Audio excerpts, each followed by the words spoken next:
Turbūt jau teko matyti arba bent jau girdėti apie pietų kūrėjos išgyvenimo dramos serialą, rodomą per Netflix, kurį sukūrė Hwang Dong-gyu. Na, iš tikrųjų nelabai žinau, kaip tarti teisingai šį vardą, tad atsiprašau, jei toliau net taip kurietiškus vardus tarsiu. Kuriečių nelabai moku. Taigi, apie serialą.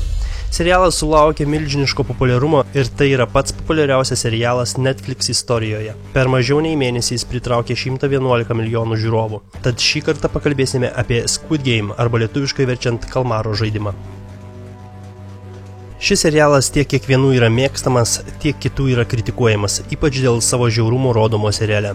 Tačiau dalį psichologų, dalį pedagogų, net ir policijos pareigūnų šis serialas neramina dėl didelio smurto kiekio šiame seriale. Peržiūrėjus serialą, net pasibaigus paskutiniam epizodui, vis tiek dar lieka neaiškumų ir klausimų, į kuriuos nebuvo parodyti atsakymai.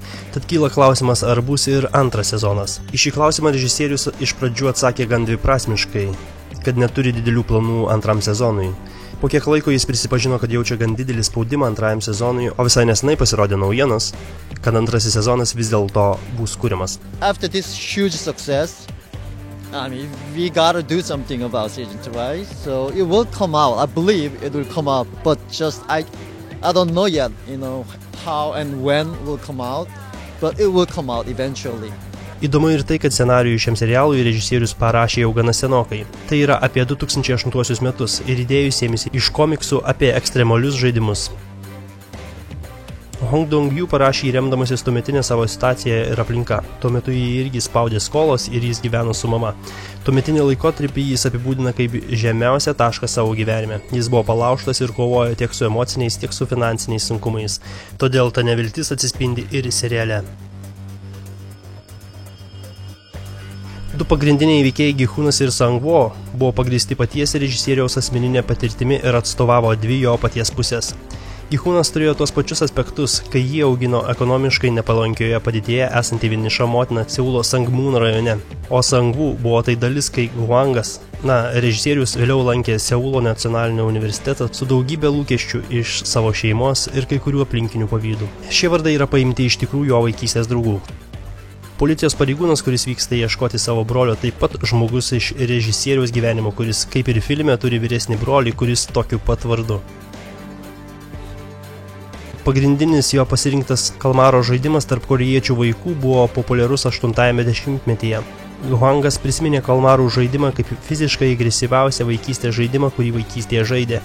Todėl jis jam labai patiko ir dėl to tai simboliškiausias žaidimas atspindintis šiandienos konkurencinę visuomenę, taip sakė režisierius. Epizodas, kai Gi-hunas laižo cukrinį korį, taip pat yra paimtas iš jo vaikystės. Jis sakė, kad taip darydavo vaikystėje, todėl šį epizodą įtraukė ir į scenarijų. Kad ir koks šiandien atrodo geras scenarijus, bet tuo metu 2009 metais, kai jis buvo pateiktas keletai korėjiečių kompanijų, kad gautų finansavimą filmo statybai, jis buvo atmestas kaip pernelyg žiaurus ir groteskiškas. Be to jis buvo sugalvotas kaip filmas, o ne kaip serialas. Bet visa tai jau istorija. Kai Netflix atidarė savo padalinį Azijoje, Hwangas praėjus dešimtmečiui vėl paėmė į rankas savo scenarijų ir parodė jį Netflix. Jie sutiko jį sukurti ir tai paskelbė oficialiai 2019 metais, kad sukurs jo kūrinį serialo pavidalu. Beje, iš pradžių pavadinimas buvo 6 raundas. Kiek vėliau buvo sugalvota pavadinimą pakoreguoti, nes jis neatrodė unikalus. Filmas išties žavi savo dekoracijomis ir savo kontrastais. Vienur filmas tamsus ir žiaurus, bet aplinka vaikiška ir spalvota. Filmo dekoracijos su laiptais yra įkvėptos Nyderlando grafiko Kornelio Escherio darbo reliatyvumas. Nors atrodo, kad daugelis dalykų šiame seriale gali būti išgalvoti, bet didžiulė lėlė, kuri yra rodoma pirmojoje serijoje, iš tikrųjų egzistuoja. Ji buvo pagaminta būtent šiam serialui. Iškart po serialo premjeros ji buvo eksponuojama netoli Seulo, prie arklių vežimų muziejaus įėjimo. Transportuojant po filmavimo buvo pažeista jos ranka, tad ji buvo eksponuojama be vienos plaštokos. Netrukus, kai lėlė pasirodė viešumoje, buvo pranešta, kad įvyko nesusikalbėjimas ir jinai iš tikrųjų turėtų būti saugoma sandėlyje, o ne viešai prieinama. Tad ji buvo apvyniota į plastiką ir išvežta į sandėlį, tad šiuo metu jinai viešai neprieinama. Bet serialo kalmaro žaidimas fanai neturėtų nusiminti, nes jos replika buvo pastatyta rytinėje Seulo dalyje, Olimpinėme parke. Taip pat dar viena jos kopija atsirado ir Australijoje, Sidnėjuje.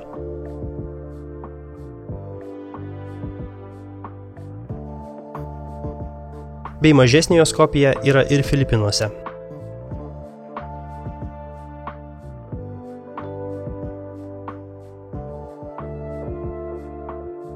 Nežiūrint, kas yra tikra, o kas ne, apie žaidimą sklando ir nemažai teorijų.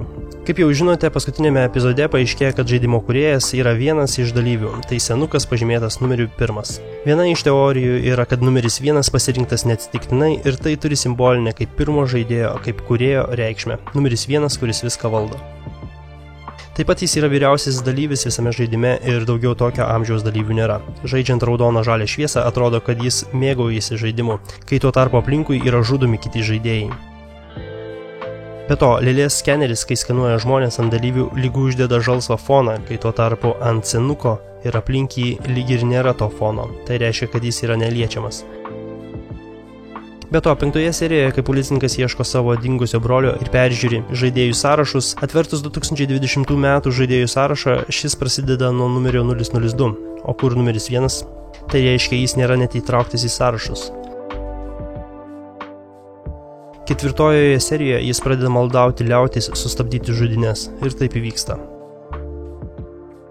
6 serijoje, kai reikia žaisti rutuliukais, jis prieina prie vietos, kuri labai panašiai jo vaikystės gyvenamą vietą, kuri lyg ir simbolizuoja, kad jis grįžo namo ir palieka žaidimą nuo šio taško, prie kurių net pažymėti žaidimo simboliai. Ir pagal visą žaidimų logiką, sekantis žaidimas sulieptų būtų per pavojingas senukui, nes kaip jau matėme, jį kas nors tiesiog nustumtų nuo tilto. Dar viena teorija yra apie tai, kaip yra pasirinkami žaidėjai. Kai Gi-hunui yra siūloma pasirinkti kortelę, manoma, kad jei jis būtų pasirinkęs raudoną, jis tada būtų buvęs vienas iš darbuotojų, o ne iš žaidėjų. Kas jau kas, bet mirčių šiame seriale nemažai, žmonės žudomi negailestingai. Ir čia galime pažvelgti į keletą įdomių mirties teorijų, kurie sklando tarp Squid Game gerbėjų. Deoksu miršta, kai jį apsikabinusi nuo tilto įtraukė Han Mineo. Antroje serijoje Deoksu yra apsuptas banditų, kuris turėtų būti nužudomas, bet jis nušoka nuo tilto, taip išgyvendamas. Ali tragiška mirtis nutinka, kai jis žaidžia rutuliukų žaidimą ir yra apgaunamas, kai iš jo yra pavogiami rutuliukai, kai tuo tarpu prieš tai jis iš savo boso pavogė pinigus ir pabėga. Sabiokė yra nužudoma peiliu į kaklą, kai visai nesnai ji pati grasino žmogui, kuris apgavo ją, įremdama peilį jo kaklą. O Sangų pabaigoje nusižudo, kai pradžioje manoma jis irgi būtų prie to priėjęs, kai gulėjo vonioje.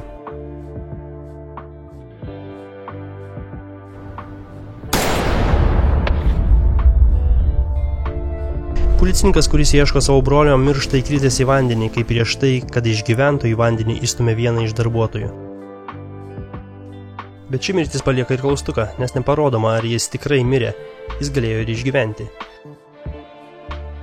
Bet viso labo tai tik teorijos, ir jas galime suprasti kaip norime, ir jos ne vienintelės. Įvairių simbolinių alegorijų turbūt kiekvienas atrastumėte ir ne vieną. Tada ar yra kažkokia gilesnė šio filmo prasmė.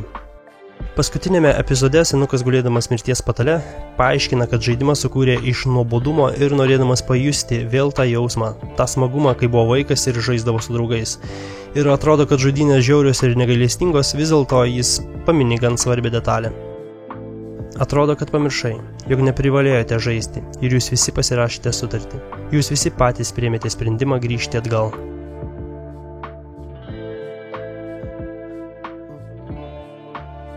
Serialo režisierius Hong Dong-gu, duodamas interviu The Hollywood Reporter, sakė: Kai pradėjau kurti kalmaro žaidimą, norėjau, kad vaikiški žaidimai, kurie yra rodomi epizoduose, sukeltų nostalgiją suaugusiems, kurie vaikystėje žaidė to žaidimus, ir kuriuos lengva suprasti, kad kiekvienas, kuris žiūri iš bet kurios pasaulio vietos, lengvai suprastų žaidimo taisyklės. O kadangi žaidimai paprasti, žiūrovams nereikia susitelkti ties bandymais suprasti taisyklės. Vietoje to jie gali daugiau dėmesio skirti vidiniams jausmams, veikėjų dinamikai, įsijausti veikėjus ir kitoms detalėms. Ir aš asmeniškai norėjau sukurti istoriją, kuri būtų labai smagi, ką nors, ką tikrai būtų įdomu žiūrėti. Galbūt tai skamba ironiškai iš mano lūpų, nes istorijoje nutinka išties siaubingų dalykų, bet aš tikrai norėjau sukurti istoriją, kuri būtų įtraukianti. Ir aš norėjau, kad žiūrovai, kurie žiūri kalmaro žaidimą, užduotų savo klausimus, kaip aš gyvenu šį gyvenimą, kas aš esu tarp šių veikėjų ir kokiame pasaulyje gyvenu. Kai pradėsite žiūrėti, noriu, kad pagalvotumėte, kokia tai istorija, ar tai per daug nerealu. Taigi, tiesą sakant, kalmaro žaidime pasaulis vaizduojamas labai tamsiai, ciniškai, su šaltakraujišku žvilgsniu į žmoniją. Nepaisant to, manau, kad negalime gyventi nepasitikėdami kitais žmonėmis, nebent nuspręstumėte daryti blogus dalykus ir eiti tamsiuoju keliu. Tai gerai pavaizduota Gi-huno scenoje, kai prieš pat kautynių naktį jis priėjo prie Sabiokės, siūlydamas prisijungti prie komandos. Saibiokė sako, aš nepasitikiu žmonėmis. Tačiau Gihūnas atsako, tu nepasitiki žmonėmis, nes gali. Tu pasitiki žmonėmis, nes privalai. Tai reiškia, kad mes neturime nuo ko daugiau priklausyti. Tos Gihūno eilutės iš tikrųjų visiškai atitinka mano jausmus. Daugelis iš mūsų patenka į situacijas, kai negalime iš tikrųjų pasitikėti kitais žmonėmis. Aš turiu galvoje, kad aš dažnai patekdavau į tokią situaciją. Bet nors taip nutinka, jei nepasitikė kitais žmonėmis ir nepasitikė savėje esančią žmoniją, tada tau tikrai nėra atsakymo tokio, kaip gyvensi. Taigi, nors bendra situacija pasaulyje yra gan niuri ir nors kai kurie žmonės jūs išduos, kai jums bus sunku kuo nors pasitikėti, iš esmės jūs turite stengtis tikėti tuo paskutiniu vilties spinduliu, kuris sklinda iš Pandoros skrynios. Tokios buvo mano mintis. Ir tai pavaizduota scenoje netoli pabaigos, kur Gihūnas su peiliu rankoje artėja prie miegančio Sangvo ir ruošiasi jį nudurti. Tai momentas, kai Gihūnas ruošiasi prarasti paskutinę savyje likusią žmogiškumo stygą. Bet tada Saibokė jį sustabdo sakydama, tu netoks žmogus. Tai dovana, kurią Saibokė padovanojo Gihūnui, primindama jam apie likusį žmogiškumą.